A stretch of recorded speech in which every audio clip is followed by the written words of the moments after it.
All right, we're going to go ahead and get started. So this is the town hall for the fiscal year 2020 operating budget. For those of you who don't know me, I'm Julie Sosa. I work over at Business Affairs in the budget office, just kind of making a quick wave. So after my presentation, Jefferson will come up here and present on income share. So that wasn't on the original agenda, but I'm going to go through my piece. If you have questions, please hold them to the end. We'll do our best to answer them, and then Jefferson will come up. So I wanted to start with this first slide to compare back to our October forecast that we presented to the board and where we are now, which is the current forecast. The ultimate goal was for our net operating here to match, and I'll go through in more detail the individual lines, but the ultimate goal here was to get our current forecast to align with what we presented to the board back in October. So I wanted to start with some of the major assumptions that went into building the operating budget, and the largest assumption is enrollment and the tuition. So starting from the top, I'm just going to go through each line. First year undergraduate students, we are forecasting enrollment at about 705, and what goes into undergraduate first year are your traditional undergrads, your transfers, and your adults. Continuing are students who have come to Otterbein before and they have decided to continue their education here. So all in all, we're hoping for an enrollment of 2337 for undergraduate. Now our summer, we've had pretty strong summers. They're pretty consistent, so we've held it at 325. Your undergraduate special non-degree, those are, think of your high school students, your professional development folks who come in. So they're not really degree seeking, they're just kind of taking courses here and there. Your graduate students, we're holding at 640. Now the biggest impact to graduate are the changes coming to the nursing program. So we're going from our nurse anesthesia program to our DMP, and we're also introducing the new mental health program. So we're taking that into account. Now the second part of enrollment is the tuition. Now for grad students, the tuition is staying flat with fiscal year 19. However, for undergraduate, this is the first of 4 years that we will see a $600 tuition increase per year, which comes out to a little less than 2% per year. Now you'll remember the reason we decided to go with that was to help families, students, and parents kind of be able to budget year to year what the tuition is going to be without having to panic and worry about what's going to be the increase if there is going to be an increase. So this hopefully helps them budget for that. And then the last two lines are the discount rate for unfunded and funded for first year, and then for what we anticipate the fall year to be. Now another major revenue assumption is room and board. Now I brought this one up because historically we've increased room and board 4% each year, but what we've noticed is that that's kind of starting to move us out of that midpoint between our sister schools, and we want to stay more or less in the midpoint. So this year we decided to only increase it by 2%. And as far as occupancy goes, we are forecasting for fall 98% occupancy, and the reason we're not at 100 is because traditional rooms tend to be the ones that are harder to sell, and if you think about it, in today's age, most students are used to having their own space, not having to share, so it's a little tougher to sell them the traditional room. The major assumption for the expense side is the compensation plan. So you'll recall the board did approve the compensation plan back in October. Now some of the ways that we were going to fund the compensation plans I'm going to discuss. But the compensation plan was two parts. First part is an across-the-board 1% increase to all eligible employees. So some of the non-eligible employees include students, which are undergrads and grads, part-time faculties. If you have a temp position, you're not included as an eligible employee, and for those employees that may have a performance issue. The equity pool, however, does follow our compensation plan. And we do have two separate plans, one for faculty, one for non-faculty. Faculty have their own, and it follows their promotions, their ranking and tier, and tenure. So it takes all those components into account. Now the way we were going to fund this was two parts. We're starting to move towards our faculty and staff ratios. Now faculty have been doing this for at least 2 years now, but now the staff is starting to move towards that. So what that means is we're forecasting position savings. So for the upcoming year, we are forecasting 3 faculty position savings and 3 non-faculty position savings. We are also forecasting turnover vacancy savings. So you'll recall earlier this year we changed the process that if a position becomes vacant, we are going to attempt to hold it vacant for 6 months and save those salary and benefit savings. Quarterly, Cabinet will convene and review all the vacant positions and determine which ones should go out to job postings and which ones possibly could be part of those position savings. Divisions and departments are not allowed to reallocate any of those savings without Cabinet approval. So it's the same process we're following this year. We're going to continue it on into next year. And right now, those vacancy savings are forecasted at about $580,000. I know that seems high, but actually looking at our historical savings, that's actually pretty conservative. So now I'm just going to hit the main lines, and I've put both budgets up just for comparison. So the biggest change has been in net tuition, and that was just the business office working with enrollment and financial aid to try and get a better picture of what we really do forecast for the fall so that we aren't dealing with too many surprises. The rest of the accounts, for the most part, have stayed pretty flat, with the exception of course fees, which we've decreased after looking at historical data and knowing what we know now on the new, adjusted, and canceled course fees. So all in all, everything else has stayed fairly flat. Now the Otterbein Fund and unrestricted gifts, we did stay flat for this year, but I want to remind everyone, IA is also focusing on raising funds for the campus center. So here's the expense budget. Now, some of you may right away see, well, Julie, how are we doing the compensation if our budget's forecasting to go down? Well, you have to take that into account with all the different steps we're doing to try and fund it. So holding those positions vacant for 6 months, working towards our faculty and staff ratios. All of those are going to have savings which are going to help offset the compensation increases. Scholarships and financial aid, we're currently holding flat. That could change depending on our endowment draw calculation, because those scholarships are funded through endowment dollars.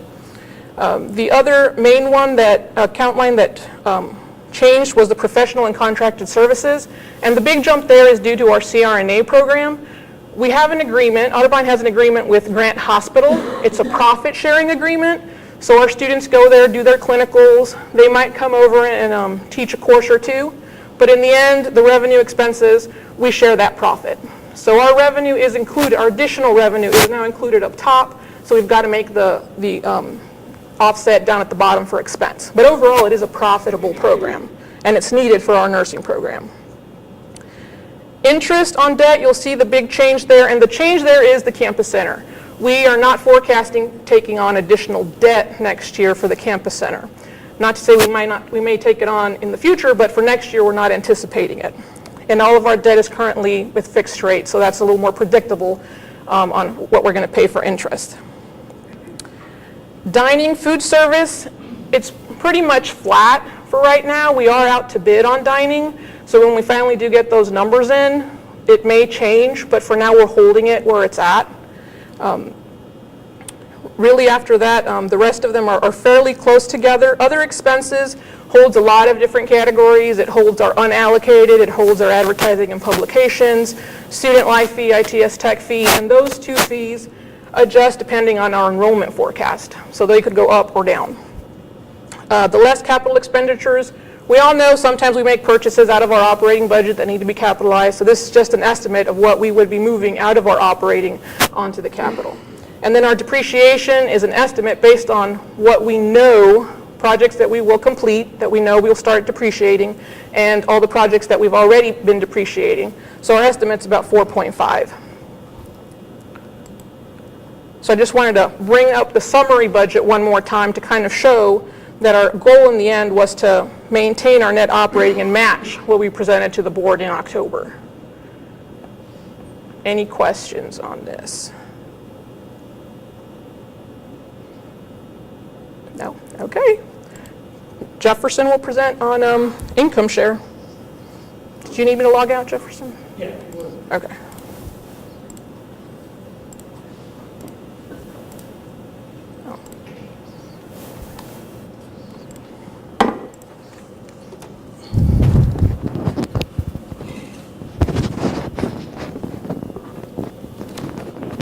Giving me a microphone is a dangerous thing to do.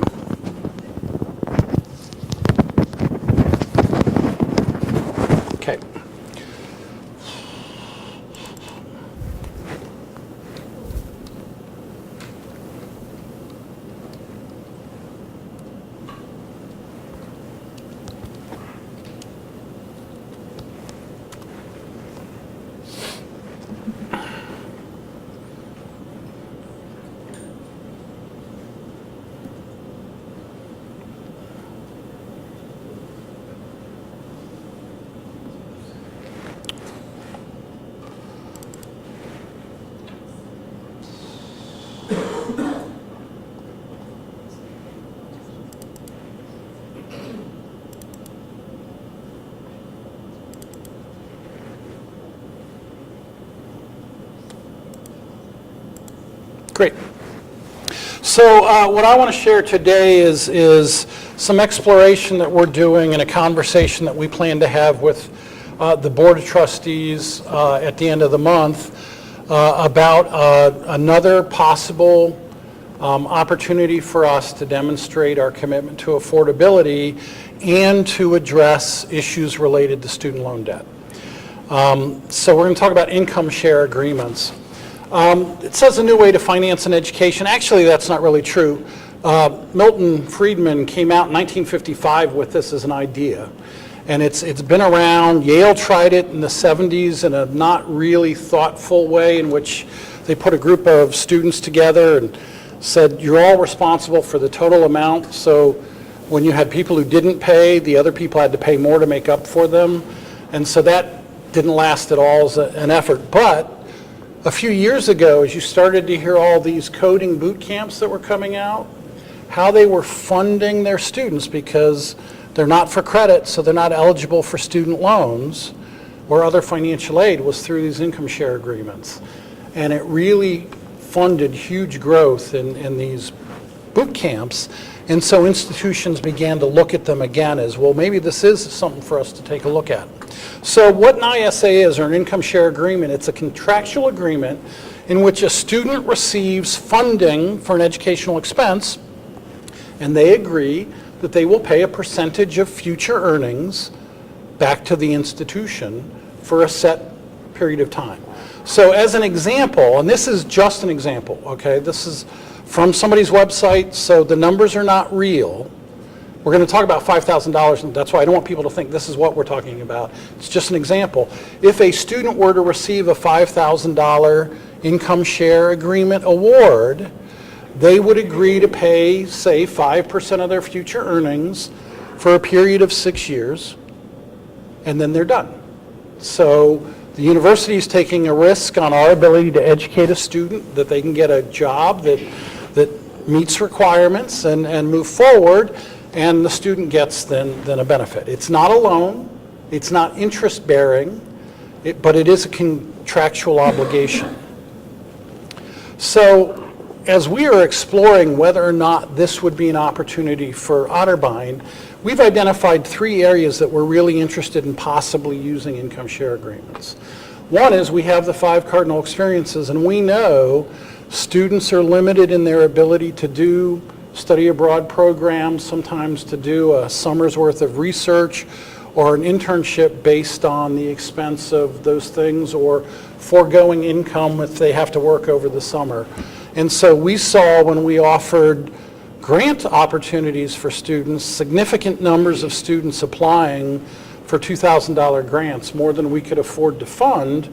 This could be an opportunity to offer students a $5,000 award to use for a May term study program, for an internship opportunity if they have significant living expenses, they want to go out of state and they have to rent an apartment or something like that. Or again, a research opportunity where maybe they're going to spend 8 hours a day in a lab and not have the opportunity to work. We have students here who are not eligible for the federal student loan program. In particular, we admit about 10 DACA students a year. We enroll maybe 3 to 4, varies from year to year. But these students, because of their status, are not offered federal or state need-based aid, and they're not eligible for the federal student loan program. So this could allow us to give a resource to students to make up for the student loan they're not eligible to take. And we have another group of students who, for religious prohibitions, won't take interest-bearing loans. And again, we admit about 60 students a year who self-identify as Muslim. We enroll about 10. So this could give us an opportunity to enroll more of those students by having a resource available for them that is not interest-bearing and therefore should not be impacted by their religious prohibition against an interest-bearing loan. So those are 3 possible ways. There are certainly other opportunities that you could think about where this might be. We have some families that are just loan adverse, This could be an opportunity for them. You might have a student that's got a federal drug conviction and can't get the federal loan any longer. Could be an opportunity for them. I mean, there are other ways that you could use it, but these are three that we want to explore currently. So how is an income share agreement funded? So the university is the funder. It would be great if there was some outside third-party person with a big giant pot of money and said, hey, come to us, but that's not the way they work. We perceive as a limited exposure pilot, we would create a pool of $250,000. If Mike can find a donor for us, or two or three, that would be great. If that's not possible, we would look at that operating budget we just reviewed and see if there's an opportunity to reallocate funding in order to create a pool. That would allow us to offer up to 50 $5,000 awards. So that creates a pretty significant number of students that we could touch with this opportunity. We would target seniors, meaning students who've completed their junior year, so May term at the end of a junior year through the end of a May term at the end of the senior year, for a couple of reasons. One, because you want students to be in repayment status. If you were to offer your first year class, they're going to have 4 years of income share agreements and then 6 months before you start to generate that repayment. So it's a kind of slow developing investment. So by targeting seniors, they have a year with the income loan agreement, and then 6 months later they are in repayment. So we generate the repayments much more quickly. This does allow the fund to become an evergreen fund over time. So eventually you will have enough students in repayment making their payments that the pool replenishes itself and you no longer have to invest in it. Typically, again, if we start with a group of seniors that we want to make this available to, it could be 3 to 5 years before enough students are making regular payments that we're not replenishing that pool of money. But you do reach a point where not only does it become evergreen, it could actually generate small amounts of additional income and allow us to then offer more awards to different groups of students. So we're right now working with a third-party provider called Vimo Education. They will actually sit down with us, talk through what we want to do, the type of investment that we want to make, and they will do all the actuarial tables and everything behind the program so that we understand what we really can offer and what timelines we would see on repayment. We would agree with them on a minimum salary. So students have to be earning a certain amount of money or they simply are not responsible for repayment. We would agree with them on a maximum number of payments so that whatever that term is based on the income share agreement, when a student reaches the end of that term, even if they haven't paid the full amount that they were awarded, they're done. This is where it's very different than a loan. They're done if they meet the conditions of their agreement, whether they've been paid in full. How this works for the institution is, so you graduate an English major like me, and I go out and I'm paying 3% of my piddling little income, and then we graduate a couple engineers and they're paying 3 or 5% of their much bigger income. We balance each other out, but we both signed the same agreement. And then they would also be our servicing agency, so they would manage things like deferments. If a student goes on to graduate school, we're not expecting them to start repayment right away. You lose a job, any of those kinds of things, they manage all of that for us. So it becomes a process like working with some of the other servicers that we have for student loans at that point in time. So for Otterbein, next steps are we want to have a conversation with the Board of Trustees, talk about what this might mean, get their feedback and input. If they're comfortable, Mike and his team would start talking to donors about what this might mean for them. We would then start a conversation with Vimo, and they would work out a plan for us that we would decide once the plan was complete whether or not it was right. So it's not at that point, oh, we're committed, they might get something done that we would go, it just doesn't feel right, it doesn't look like it's going to do what we want it to do. But our goal would be to have another source of funding for students who are looking for something. And again, when you think about, especially the 5-card experiences, many of our students borrow the full amount of their federal direct student loan every year. So they get to be a junior or senior, they want to do a study abroad program, it's $4,500. Well, if they're already borrowing all of their federal direct loan, their option is pay it themselves, take out a private loan, and if they're not creditworthy, they may not be able to take that private loan, and so therefore they don't take advantage of that. This eliminates that. We're not asking them to be creditworthy or anything like that. So it really does create another resource for students. And then again, for our DACA students and our students that don't borrow for religious reasons, we would be able to go to our senior class and say, would it help you complete your senior year if you had this additional resource? And so it would just be an option for them that could make their education easier, less work, more focus on schoolwork. So that's what an income share agreement is. We're going to share this presentation with Budget Committee next week, so they're aware of it. And then we'll have a conversation with our Board of Trustees at the end of the month. So, questions?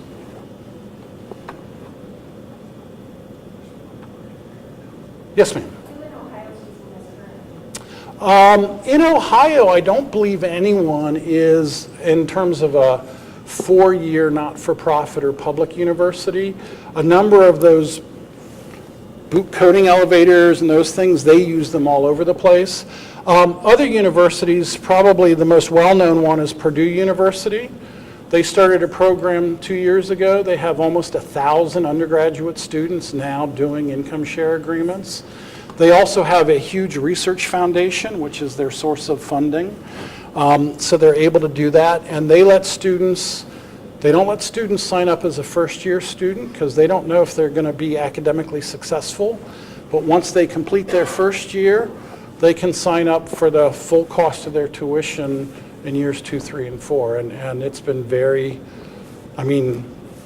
successful with their students right off the bat. They don't have people in repayment yet, so they don't, but that's probably the biggest one. More and more colleges are looking at this. One of the conversations that John and I had is if we're going to even think about something like this, we'd rather do it before our competitors do, and again, be at the forefront of how is higher ed changing in the 21st century rather than, oh yeah, that's a good idea, we can do that too. So that's partly why we're pushing this forward now. Other questions? Yes, ma'am. How do you determine of the 50 students that may get the funding? What's the criteria? How do you decide who gets the funding? Well, that would be part of what we would work with VMO on, but they're going to ask us, who do we want to support? And so we want to support students that want to do a 5-cardinal experience but don't have resource to do it. We want to support our DACA students who may need more support than we can currently offer them. And we want to support students who are loan adverse, not because mom and dad don't want them to have debt, but because they have a religious prohibition. So that kind of narrows the pool to start with. We would talk about whether or not we would put a need component into it. Do we care if you have resource and this is just a better way for you to have your experience? I don't know that we do, but we would work through all of that with VMO. Part of what we don't know is how many students would be interested in taking advantage of this. So we have about 70 students doing travel trips this year with a cash resource and grant behind many of them, not all of them by any stretch, but some big number of them. That's only about 10 more than we did before we started offering the 5-card grant. So it might be that money is not the primary obstacle for some of our students to do something like that. So that will also help us determine how we will do it. Yeah, Jeff? Is BMO, do they bear any interest rate risk, or are they just a pass-through entity? They are just a pass-through entity. No, we bear the risk. Yeah. We have an endowment fund that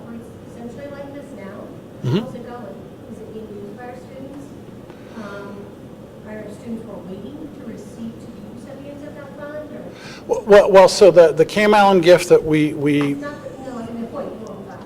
I'm sorry now? The point loan fund? I'm unaware of that. I don't know the answer to that.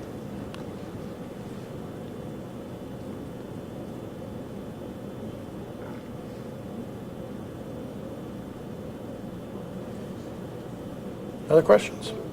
Yep. Sorry if there's been research or what your findings might have been where this program, taken at its worst, if you're just looking at worst case scenario, someone might say that it was encouraging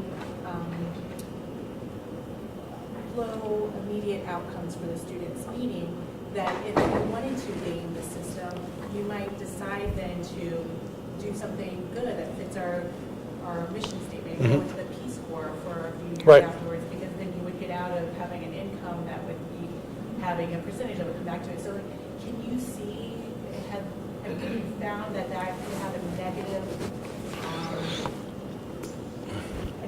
connotation to being helpful to students? So a certain number of students choose to never work. Period. I mean that happens, whether it's to raise a family or do other things. A certain number of students die. Okay, no, I mean, but this is true. I mean, we have now about a, where am I, 6% default rate on our student loans, somewhere in that neighborhood? Sorry? 4%, okay. So we have students that default now. For me, the biggest concern about this, every year when we graduate, 25%, a little more, a little less every year, graduate debt-free. So 75% of our students already have debt. About 20% of them have the full public federal loan and private loans on top of that. Some of those students will jump at this too, and it's another commitment they are making in order to be able to do an experience. It is difficult for us to say this isn't an appropriate thing for you to do. I would assume as we counsel students on loans now, that we would counsel students, do you understand what your total expected indebtedness is? Because this is another, it is a debt. I mean, it's not a loan, but it is a debt. It almost becomes an optional then.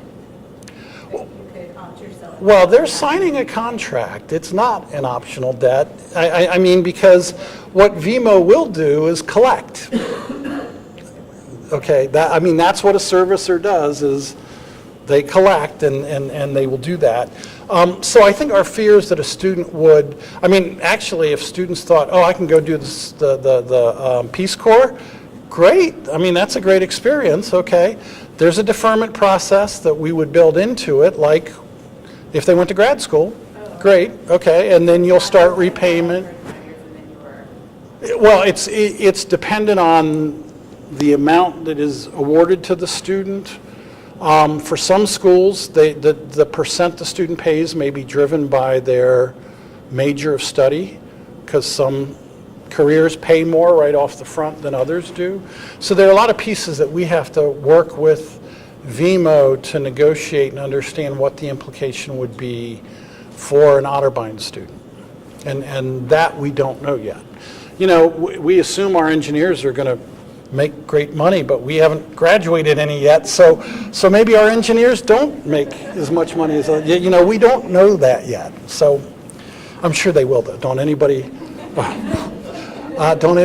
me on that. So there's a lot of work to do. That's why we would work through the development of the program with them and then make a final decision about whether or not this is an appropriate thing for Otterbein to do, because we have to think about all of those factors. Other questions? Yes? Does VMO track what they're making? They have to turn their tax return in or something? Actually, yes. They manage all of that process. One of the challenges with the groups that we've identified, the DACA students, if they go back to a foreign country, it is much more difficult to manage and service that agreement at that point in time. That would be something we would have to understand if that's a group that we were to move forward with. Now, given our mission, it fits what we're here to do, so I think that would be a risk we would be willing to take unless we suddenly saw great numbers of students defaulting on their commitment. But yeah, that's part of, because we could do this ourselves, except we can't do the servicing piece at all, and so that's why there's a third party involved. Julie, you had a question? I was just curious, with all the process they're going to be doing for us, what's the cost? So there is a one-time $2,500 fee to set up the program. There's a $5,000 annual licensing fee. And then once a student enters repayment, they charge a $38 a month servicing fee. But it comes out of the amount the student's paying. And we would have a contract with them and agree to all those terms. Yeah. Yes? With their ISA amount, when we give our statistics on the amount of debt for our students, how we graduated, is this calculated and added to that? For full transparency, I think we would want to account for it in one way or another. But again, it's not loan debt, so it's got to be tracked a little bit differently. Yeah. Yep. Yes? When would you anticipate rolling out a program like this? That really depends on the conversation with the Board of Trustees. And I mean, in terms of how long does it take to set one up, VEMA says typically they can set one up in 8 to 12 weeks. So it's something that we could have available for students next year if we wanted to. I think we have a little more work to do to understand what it means for Otterbein before we commit to next year. Yes? Venus been doing this how long, or how long have these been? These have been around, again, so they really came back into fashion about 4 or 5 years ago with the coding boot camps. And they have had just, I mean, if you think about what they've done, because they're charging students $20,000 for a 14-week class, I mean, they're making a ton of resource because students feel comfortable with this model, and it's allowed them to serve lots and lots of students. So it's proven itself to be successful. And they're a for-profit company, right? Vimo? Oh, yeah. What are they? I would have to go back and look at their. They are a partner. AICUO has a group of vendors that they bring to all of the Ohio privates. Vimo is one of them. That's where we first heard about them from, is from AICUO. Very good. Yeah. I think we had some real success too working with law students in law school. They have put together some, I apologize, I Yeah. don't remember the exact schools, but they Yeah. have been pretty successful with that. Yeah, there's a lot of information on their website about who they serve and what they've done. And if you go to Purdue's website and type in income share agreements, they have a whole separate web page now about their Purdue program. And yeah, so they're pretty comfortable with what's happening. Great, thank you.